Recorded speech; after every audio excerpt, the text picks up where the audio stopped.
Riuscire a definire la soglia minima non è semplice, però riuscire a capire quali sono gli elementi di costo che possono condizionare la redditività diventa fondamentale. Queste denominazioni stanno creando molto valore, ma non sempre questo valore viene tradotto appunto in una redditività. Quindi bisogna capire le dimensioni aziendali, cosa fanno nella loro azienda e che prospettive riescono a dare con ciò che riescono a marginalizzare. Io non vedo dei pericoli concreti, vedo solo delle opportunità che dobbiamo cogliere. Abbiamo una fortuna immensa che tutto il Prosecco, e ovviamente Conegliano Valdobbiadene in primis, ha delle caratteristiche inimitabili.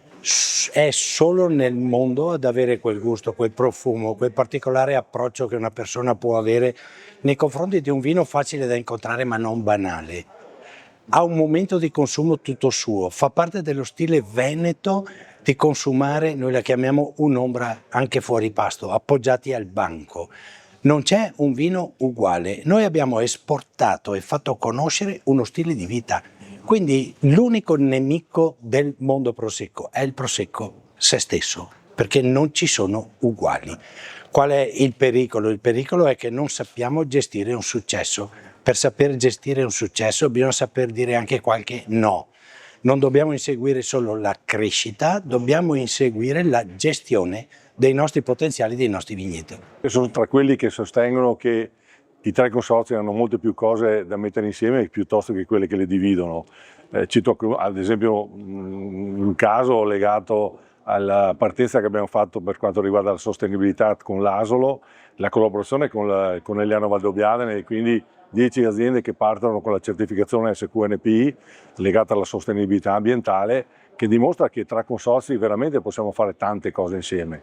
Non parliamo poi della promozione, evidentemente. Andare con la forza della Prosecco DOC, che ha una potenza economica importantissima, significa aprire nuovi mercati e evidentemente lo spazio c'è per tutti, c'è poi anche per le piccole denominazioni come la nostra, di raccontare un territorio a chi arriva qua, facendo in modo che le bellezze di questo territorio, dal Canova alla Villa di Maser, all'Asolo stessa, alla città di Cento Orizzonti, piuttosto che all'abbazia di Sant'Eustachio di Nervesa, ritorni a casa con chi passa per il nostro territorio e quando apre una bottiglia di Asolo gli venga in mente quell'emozione, quell'esperienza che ha vissuto qui da noi.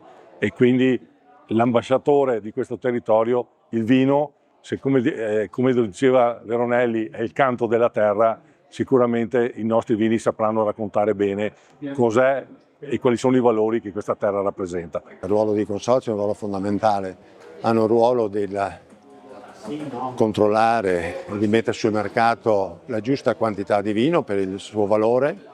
La domanda e offerta deve essere naturalmente un'azione principale che noi dobbiamo fare e quindi il consorzio ha un ruolo determinante per i produttori, per il valore della produzione, ma anche naturalmente distribuire il valore sulla filiera a garanzia comunque del consumatore. La situazione a livello nazionale del vino è sicuramente molto complessa, molto complicata. Abbiamo tanti problemi su parecchie denominazioni, in particolar modo per quel che riguarda i vini rossi, mentre invece il Prosecco continua a mantenere un buon livello sia a livello produttivo ma soprattutto sulle vendite.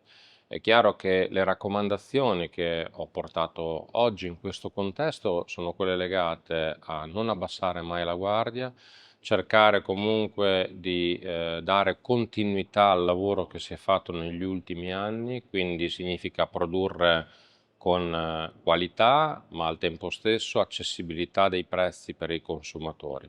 Dall'altro lato però occorre esplorare anche nuovi mercati. Alcune opportunità ci possono essere offerte dall'India, dal Mercosur, con l'abbassamento o addirittura l'azzeramento delle tariffe doganali, ma anche il mercato americano che può avere degli sbocchi interessanti nonostante i dazi imposti da Trump.